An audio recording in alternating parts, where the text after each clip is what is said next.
Hello, if you're new, my name's Samantha, and today I'm just going to be doing a postpartum Q&A.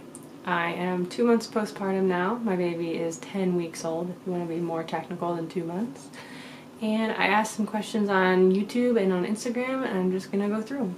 Okay, first question. How is your overall mood? Is it hard to stay at home all day with the baby? Do you get bored or want company? Do you love it and not want to go back to work a 9 to 5? Okay, so lots of questions in that first question. Overall mood is great. I actually had a lot of people ask about postpartum depression, so I just want to address that no, I'm not dealing with that at all. I was telling my husband the other day that I totally understand why people get postpartum depression.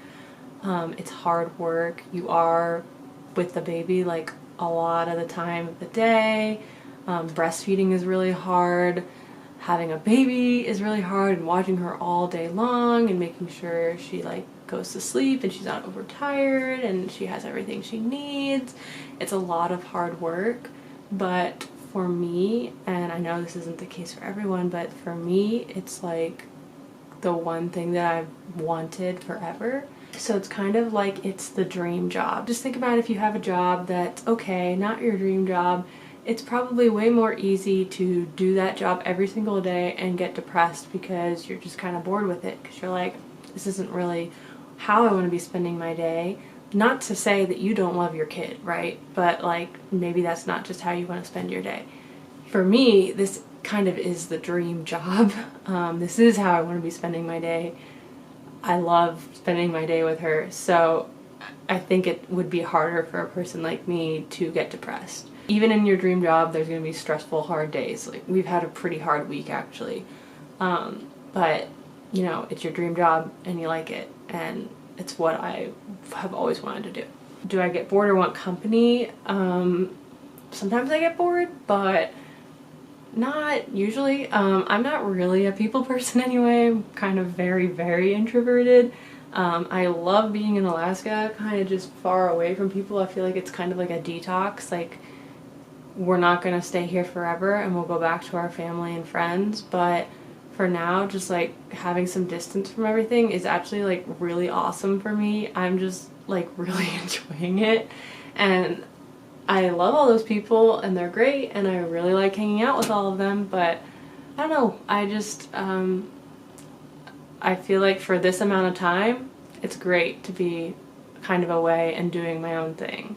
Do I not want to go back to work a 9 to 5? At this point, I don't have any plans to go back.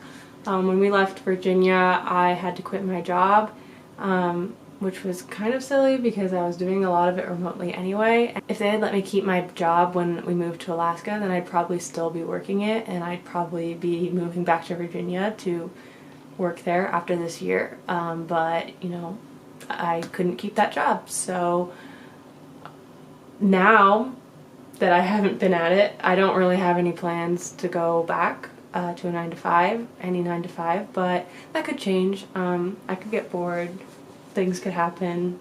I'm not going to say that I'm never going to go back to it, but as of right now, I'm not. Is the darkness of winter tolerable? Yeah, I've actually had no problem at all. I've been busy with a baby, so we've been inside most of the time anyway for the hard part of the winter, which here in this area, because we're near Anchorage, Alaska, it's not too bad. I think the worst of it is December and January, and on the worst day of the year with the least amount of sunlight, which was the baby's due date actually, I think the sun was rising around 10:30 and setting at 3:30. So that was the hardest day we had, and it's only been up from there since then. And yeah, so it was really only December and January that were bad, and now in February it kind of feels like normal winter days and feels fine. This is another frequently asked question. Are you getting post-pregnancy scans to make sure all is good? I'm actually in the middle of discussing this with my oncologist right now. We're just trying to decide what kind of scans that we want to do and if I will have to have an interruption to breastfeeding to get the scans or anything like that. So not sure yet, but talking about it, and I'm sure I will let you know if I have any scans. What's the hardest part about being a mom? So like I said, I love it. So I thought hard about this question. I think that the hardest part is probably when she cries, and I can't do anything about it. So she'll get really, really, really upset in the car when she can't see me, and it like kind of breaks my heart because she will scream so much for like 5 minutes, and she will soak through her clothes and soak through the car seat because she's so worked up. And then I go and get her out of the car, and she takes one look at me and falls asleep because she's just like, oh, all I wanted was to be able to see you. And it's like, I tried talking to her, I can't stop the car, right? Because I'm in a car. So I don't know. That's one of the hardest things, is when she's crying and I'm in the car and I can't help her. And then another hard thing that I wrote down is the constant calculations you kind of have to do. That I wasn't really expecting. Honestly, we don't really have a schedule yet because she's kind of too young for that. I kind of just go with the flow and do what she wants. But there are times when I have to be keeping like this constant calculation in my head of like, how much sleep has she had? When was the last time she ate? How long has it been between all of those things? Because sometimes you're trying to plan something, like you're trying to go out to eat or something, and so you're like, okay, what time do I need to feed the baby? What time do I need to leave the house so that we can have the lowest possible chance of a meltdown? Still, sometimes if you plan it, it doesn't go according to plan, but I feel like there are ways that you can do things to kind of try to prevent them from happening, and those are the calculations that I'm doing. Why did you stop Kisqali? Was it just because of the side effects? So Kisqali was my targeted therapy that I was on. It's also called ribociclib. And I have a whole video about why I stopped hormone therapy. It's very long. It was a very, very hard decision for me. I went like back and forth on it like for so long. Like probably like the entire time I was on it, I wanted to not be on it. And I stayed on it for 2 years. So a lot of thought went into that decision, but yeah, ultimately it was because of the side effects. They were way hard on me. I hated it. I hated how I felt while I was on it. I hated what it did to me mentally, knowing I had to take that medication and feel bad. It was just bad. But if you want to know all the reasons, because there's lots of them, and if you want to know my thought process, check out that video. And I would not have been able to get pregnant while I was on that medication. But that wasn't the reason that I stopped. We decided to try to get pregnant after I had stopped and been off of it, and I started like feeling really good, feeling more like myself. That's when we decided to get pregnant. And then I just want to address, because I got like a ton of questions asking if I'm going to resume treatment now that I've had the baby.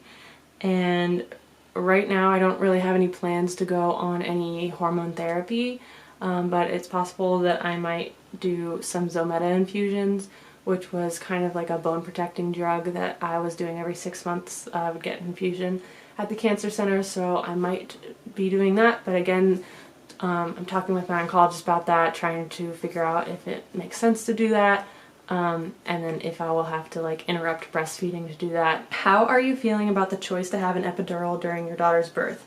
You seem to be unhappy about the decision. Hope all 4 of you are well. All 4 of us, including Q. So basically the story is I went from 3 centimeters to 10 centimeters really fast, and when I was deciding to get the epidural, no one had checked me yet. No one knew what my cervix was dilated at, and I was made to believe that it was going to be hours and hours and hours until I had the baby. So I was made to believe that I was going to be in more pain than I was already in, and that things were going to get worse and worse, and that I was going to have to be dealing with it for hours and hours. That was not the case, because I was basically already at 10 centimeters. I don't know for sure, because they checked me after I got the epidural. So I got the epidural, and then they waited 10 minutes for it to take its effects, and then they checked me. Then I was at 10 centimeters. I could have not been right at 10 when I asked for the epidural, but I was probably at 8 or 9. And if I had known that, then I wouldn't have chosen to get the epidural. I'm trying not to get too upset about it, because I know my mind was made up in that moment. I was positive that I was going to be having this long labor, and I don't think anyone could have changed my mind unless they did the cervical check. And they did keep saying that they were going to do the cervix check, but they just never did. If you want more details on that, then watch my birth story video. It's pretty long, sorry, but if you're interested, you can check that out. I would have much rather done it naturally because I didn't really like how I felt when I was on the epidural. I mean, I loved how it stopped the contractions, like sure, yeah, that was great. But I didn't like how it made my head feel and how it kind of made me feel like I had to think extra hard to be in the moment, and I didn't like how it made everything numb, and I didn't like the pushing because I couldn't feel anything at all, and I just kind of felt like I wasn't really in the moment. I don't really know how to describe it, but if I was giving birth again, I would know more about like how my body reacts. I'll know about what I'm feeling and kind of where I am in the labor. Obviously things can go crazy and I could decide again to get the epidural, but I think probably for my next baby, if we have one, I don't want one. I just think it'll be better for me. And I also didn't like how I couldn't walk after. I also think that the catheter caused issues afterwards. I had all of these problems. If I was doing it again, I would have had them check my cervix before I got the epidural, and if I was at even 8 centimeters, I would have been like, yeah, that's fine. Like, I don't need it. But I kind of thought that I was still at 3. It's also kind of annoying because it feels like I got to like the hardest part and then just didn't do the full thing. It feels like, yeah, it would have been really hard to finish it and it would have been painful, but I like basically was there and I was so close, and then that's why it's kind of annoying to me, because it was just like, then I got the epidural and it was just like, now I have to tell people, yeah, I got the epidural, but I also know what it feels like to be 10 centimeters dilated and complete and ready to push a baby out. What's the thing that most surprised you about motherhood or about her? So a lot of it is kind of as expected, just because I went into it not really expecting anything. I don't really know if that sentence made sense, but like, I kind of went into it thinking we could have an easy baby, we could have a hard baby. So I didn't really have a lot of expectations. And the thing that's most surprised me about her is how strong she is and how alert she is. She kind of came out of the womb just looking around. I've known since she was inside me that she was really strong with her legs because she would kick me in my ribs. She's still really strong with her legs, and she's really strong with her neck, just like she just holds that head up and she's always looking around, and everyone's always commenting on how alert she is. There's good things and bad things with that, so she's hard to get to sleep because of it. If she's anywhere where there's anything to look at, she cannot sleep. It's like I have to get her in a dark room and staring at a blank wall and be bouncing her, and like that's the only way I can get her to sleep at this time. How has Q adjusted? Did Gray take time off? So Q is working on it. I've said before, Q likes to alert me about the baby. Whenever she starts crying, Q will come and find me. Sometimes when the baby sleeps and she's in my arms, Q will come up and put her head on top of the baby. So yeah, Q has adjusted, but she also hasn't. She hasn't gotten used to the fact that she's not the center of attention. Q is literally louder than the baby, and she will wake the baby up all the time because she's constantly meowing for no reason, just because she just wants people to know that she's around. And Gray did take time off. He took 2 weeks off of work, so that was really helpful in the beginning. We had a bunch of trouble in the beginning with her sleeping because she would only sleep if she was on top of someone. She still kind of really only does that, but I'll get to that in a second. We were told, like, only put her down in the bassinet on her back with nothing there, and obviously she didn't like to sleep like that. She only liked to sleep like on top of my chest or on top of Gray's chest. So basically in those 2 weeks when Gray was home, we would take shifts during the night, and you know, she would wake up every 3 hours to eat. So you know, for 3 hours Gray would sleep with her on his chest, and then she would wake up, or we would wake her up, because in the beginning sometimes you have to wake them up, and he always changed the diaper, and I would feed her and I would watch her. And in the beginning she kind of had day and night confused, so it was kind of just like every 3 hours we went back and forth. Sometimes she would be asleep and sometimes she would be awake. And then when Gray went back to work, it was really hard because she was still not sleeping in her bassinet, and so it was hard for me to get enough sleep. So then we started doing a thing where he would take her until midnight. I would sleep from like 9 p.m. till midnight, and that would always help me a lot get through the rest of the night. What's the wildest, most unexpected thing about postpartum you didn't know before? So, I thought about this one, and I think my answer is how quickly your body goes back to normal. So, there was like so much that goes on down there, right? And I know that some people take longer to heal. Like, you can have different amounts of tears in different places. You can have a C-section, which is worse than what I had. I need to go get her. She's here eating, but I only have like a little bit left, so I'll just finish this real quick. I had a second-degree tear, and it went in like weird places, so my OB was like, oh, this is going to be hard to heal. And it was. It took a while, but still, I'm so surprised at how fast it was. Like, everything kind of started going back into place.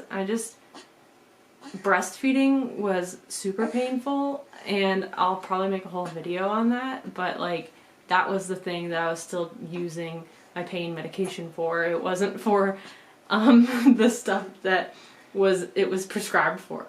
An entire human came out of my body, so it makes sense that it would be swollen and that it would hurt for a while, but like, I was surprised at how fast everything went back to normal. Are you going to share your daughter's name? I've been asked that a lot, and I mentioned this in my birth story video, but it was right at the very end, so I think a lot of people didn't make it that far. Right now, I just don't really want to for like privacy reasons. That might change. Maybe I'll decide I want to share, but as of right now, it's kind of my thing. I just don't really want to. So I kind of feel a little bit bad about it because I teased a little bit that like, oh, we're not going to know the baby's name until she's born. But at the same time, I'm not going to just share her name because people on the internet want me to share her name. Like, I'm going to do it if I feel comfortable doing that. And right now, I just don't really want to. And like I said, that could change. And I've gotten a lot of people asking why I'm not showing her very much and like not showing her face. And I don't think I've shared anything with like her eyes being open where you can like actually see her face well. And same reason, just a privacy thing, and I'm not trying to make this channel about the baby. It's still my channel. I just don't want to end up sharing too much and regretting it, so I'm just being really cautious and not showing much of her right now. And I'm sorry about that if you came here because you wanted to see a cute baby, because she's actually the cutest baby I've ever seen. And that's all I have for today. Sorry if I didn't get to your question. A lot of them were repeats or really similar, so I kind of tried to pick the ones that like were different enough. I might do another one of these later if you guys are still interested. But thanks so much for watching this video, and if you want to check out the rest of the videos on my channel, you should do that, and also subscribe if you want.